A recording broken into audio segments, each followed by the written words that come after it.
Hello मेरे प्यारे बच्चों। तो आज हम करने वाले हैं क्लास 7 का मैथ, जिसमें एक्सरसाइज है 5.2।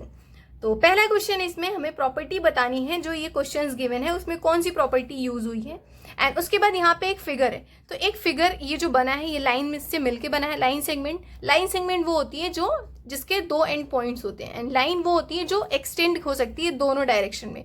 ये तो हो गई लाइन एंड लाइन सेगमेंट की बात। एंड अब हम देखेंगे कि ट्रांसवर्सल लाइन क्या होती है। ट्रांसवर्सल लाइन जैसे कि ये है, अगर कोई लाइन एक या दो लाइन को क्रॉस करते हुए एक डिस्टिंक्ट प्लेस पे क्रॉस करते हुए आगे बढ़ रही है, दैट मीन्स कि ये ट्रांसवर्सल लाइन है। जैसे ये लाइन और ये लाइन ट्रांसवर्सल लाइन है।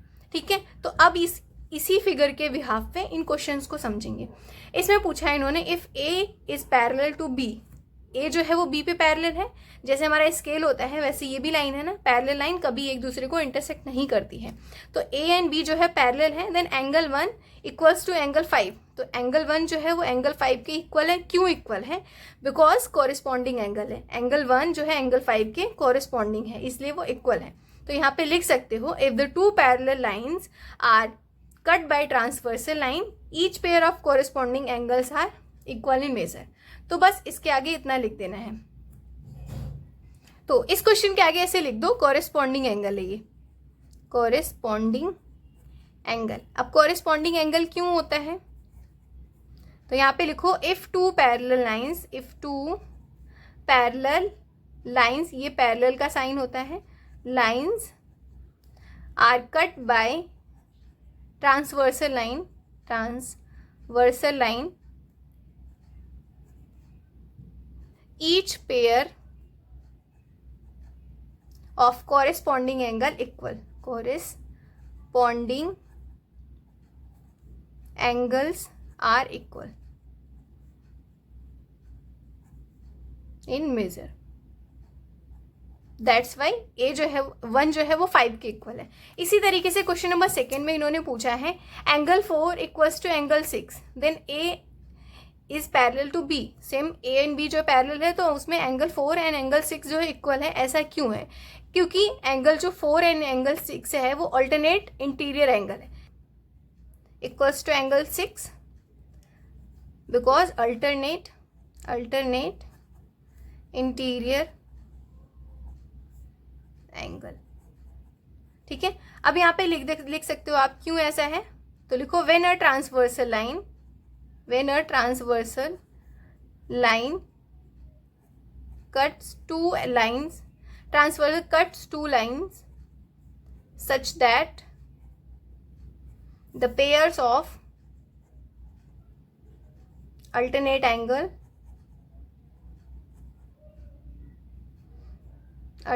angles are equal, the lines have to be parallel।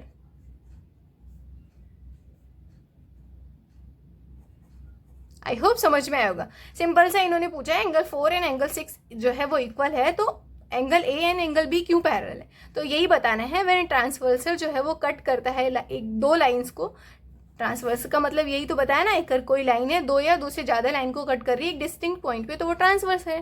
तो अगर इस मैनर में वो कट कर रही है, तो जो उसका अल्टरनेट एंगल्स होगा ना वो इक्वल होगा, तो लाइन पैरेलल होनी ही चाहिए, होनी ही पड़ेगी उसके लिए। तो ये सिंपल सा उसका आंसर लिख देना है। क्वेश्चन नंबर सी में इन्होंने पूछा है, angle 4 plus angle 5 equals to 180, then A is parallel to B. तो वही बताना है कि क्यों है। तो यहाँ पे वही सेम लिख दो, एंगल 4 5 इक्वल्स टू 180। क्यों? क्योंकि को इंटीरियर है, को इंटीरियर एंगल है। अब दिखाती हूँ मैं, देखो एंगल 4 एंगल 5 ये इंटीरियर तो है, बट को इंटीरियर साथ साथ चल रही है ना। तो यहाँ पे लिखो, देखो, when a transversal line cuts two line such that pair of, यहाँ पे पेयर ऑफ इंटीरियर एंगल्स लिखना है ना। तो मैं एक बार लिख देती हूँ यहाँ पे ताकि आपको समझ में आए। लिखो, when a transversal line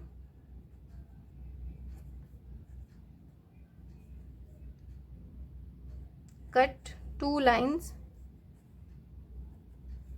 such that pairs of interior angles on the same side of transversal are supplementary.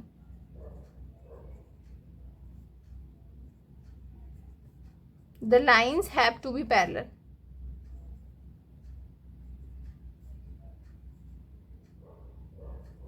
ठीक है, आई होप आपको ये समझ में आया होगा. That means angle 4 plus angle 5 मिलके 180 बना रहे हैं. क्यों? क्योंकि ये कोई इंटीरियर एंगल है. अब ऐसा क्यों होता है? क्योंकि ट्रांसवर्सल लाइन जब भी किसी लाइन को कट करती है तो जो पेयर्स होते हैं इंटीरियर एंगल्स के, वो सेम साइड में, pairs of interior angles on the same side, वो ट्रांसवर्सल जो होते हैं वो सप्लीमेंट्री होते हैं. तो इस कारण से उसको पैरेलल होना ही पड़ता है. ठीक है, आई होप क्वेश्चन नंबर 1 समझ में आया होगा. नाउ क्वेश्चन नंबर 2 पे इन्होंने पूछा है इन द एडजॉइनिंग फिगर, ये फिगर है, पेयर्स ऑफ कॉरेस्पॉन्डिंग एंगल्स बताने हैं and pairs of alternate interior angle and pairs of interior angles on the same side. तो पहले हम पहला क्वेश्चन देख लेते हैं. देखो मैंने बताया कॉरेस्पॉन्डिंग एंगल, जैसे इसमें 1 एंड 5 था, तो इसमें क्या हो जाएगा, यहाँ भी 1 एंड 5, 2 एंड 6, 4 एंड 8, 3 एंड 7. तो ये हो जाएंगे कॉरेस्पॉन्डिंग एंगल. तो इसके सामने ही लिख लो, यहाँ पे लिखो पेयर्स ऑफ कॉरेस्पॉन्डिंग एंगल्स में एंगल 1, 5, एंगल 1, एंगल 5. दूसरा पेयर क्या हो जाएगा, एंगल 2, एंगल 6. ये हो गया, इस साइड का कर लिया. अब इससे इधर भी हो जाएगा 3 और 8, नहीं 3 और 7 एंड 4 और 8. तो यहाँ पे लिख दो angle 3, angle 7, angle 4 and angle 8. तो इस तरीके से हमने पेयर्स ऑफ कॉरेस्पॉन्डिंग एंगल कर लिया. अब इन्होंने पूछा है pairs of alternate interior angle. Pairs of alternate interior angle क्या होते हैं, ये 3, 5 क्रॉस, मतलब कि ये इधर वाला 3 एंड 5 एंड 2 और 8 है ना. तो यहाँ पे लिख दो इसके सामने एंगल 3 एंड एंगल 5. 3 एंड 5 जो है वो इंटीरियर अल्टरनेट इंटीरियर एंगल है एंड 2 और 8 ये हो गया pairs of alternate interior angle. ठीक है, ये दिख रहा है कि नहीं, है ना. तो ये मैंने लिखा 3 एंड 5, 3, 5 एंड 2 और 8 जो है वो pairs of alternate interior angle है. सी क्वेश्चन में इन्होंने बोला pairs of interior angle on the same side of transversal. Same side बताने हैं पेयर्स ऑफ इंटीरियर एंगल. तो ये हो जाएंगे 3, 8, 2 और 5. तो यहाँ पे लिख दो एंगल 3, 8 एंड 2 और 5. बस ये हो गया क्वेश्चन नंबर 3 का. लास्ट में पूछा वर्टिकली अपोजिट एंगल्स. तो वर्टिकली अपोजिट क्या क्या हैं, 1, 3, 4, 2, 5, 7, 8, 6. तो यहाँ पे लिख दो इसका 1, 3, 4, 2, ये हो गया. अब यहाँ पे 5, 7, 8, 6, 5, 7, 8, 6. तो इस तरीके से हमने ये क्वेश्चन नंबर 2 का 4B कर लिया. आई होप ये समझ में आएगा. बस आपको इंटीरियर अल्टरनेट एंड कॉरेस्पॉन्डिंग ये पता होना चाहिए. नाउ 3rd पे मूव करते हैं. 3rd में इन्होंने पूछा है in the adjoining figure P is parallel to Q. P जो है वो Q पे पैरेलल है. तो हमें बताना है कि E, F और ये जो अननोन है उनको बताना है. तो इसको हम सॉल्व करके देखते हैं. सो क्वेश्चन नंबर 3 में ये मैंने फिगर बना लिया यहाँ पे एंड जो गिवन है P पैरेलल है Q पे एंड कट करती है ट्रांसवर्सल लाइन. ये ट्रांसवर्सल लाइन है जो P और Q के, यहाँ पे ये P है और ये Q है ना, इस पे कट कर रही. तो अब देखते हैं इसको सॉल्व कर. देखो 120 प्लस E जो है वो 180 डिग्री, ये सीधी लाइन है तो ये 180 डिग्री फ्रेम करेगी.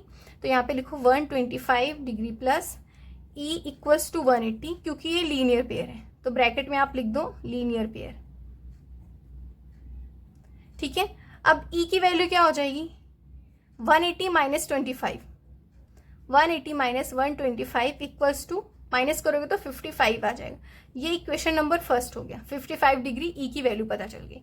अब हमें पता है E जो है वो वर्टिकली अपोजिट है तो E equals to F Q हो जाएगा. Right on E equals to F equals to 55. ऐसा क्यों, क्योंकि ये वर्टिकली अपोजिट है, वर्टिकली अपोजिट एंगल्स.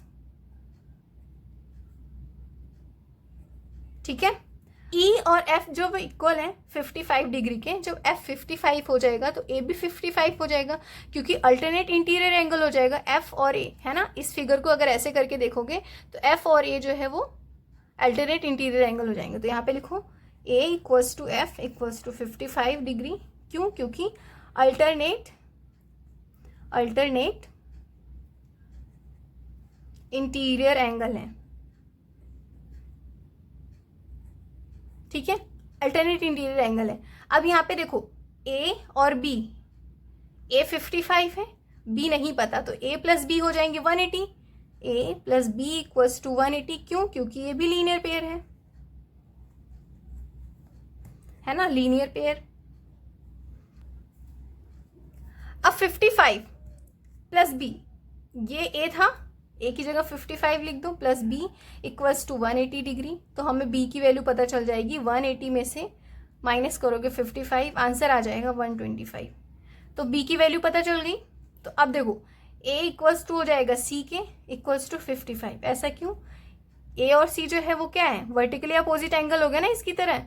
ए ई और एफ भी तो था, तो यहाँ पे A equals to C equals to 55। क्यों? क्योंकि वर्टिकली अपोजिट एंगल, ठीक है। लिख दे वर्टिकली अपोजिट एंगल्स। तो सिंपल से जो इन्होंने पूछा था वो वैल्यू लिख दो, बस बात खत्म। A equals to 55 degree find out कर लिया, B equals to 125 degree find out कर लिया, ये सी इक्वल्स टू 55 कर लिया, ये डी इक्वल्स टू 125 डिग्री आ गया, E equals to 55 and last में एफ इक्वल्स टू 55। तो इस तरीके से हमने इन सब की वैल्यू फाइंड आउट कर ली, बहुत ही आसान तरीके से। हमें जब पता होना चाहिए सारे कंडीशंस, वर्टिकली अपोजिट एंगल क्या होते हैं, अल्टरनेट इंटीरियर एंगल क्या होते हैं, लीनियर पेयर क्या होते हैं, ठीक है। आई होप समझ में आया होगा। क्वेश्चन नंबर 4 में इन्होंने बताना है find the value of X in each of the following if the L is parallel to M. L जो है पैरेलल है और इसमें भी ए पैरेलल है बी पे, L M and A B. तो यहाँ पे हमें एक्स की वैल्यू इसमें बतानी है, इसमें भी एक्स की वैल्यू बतानी है। तो let's find out it.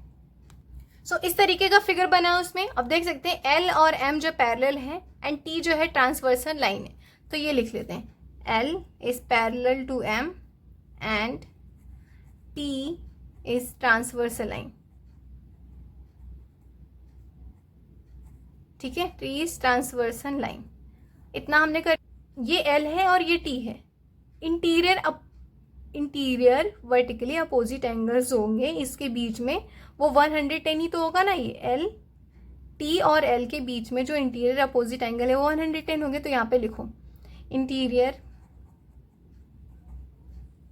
Vertically opposite angle between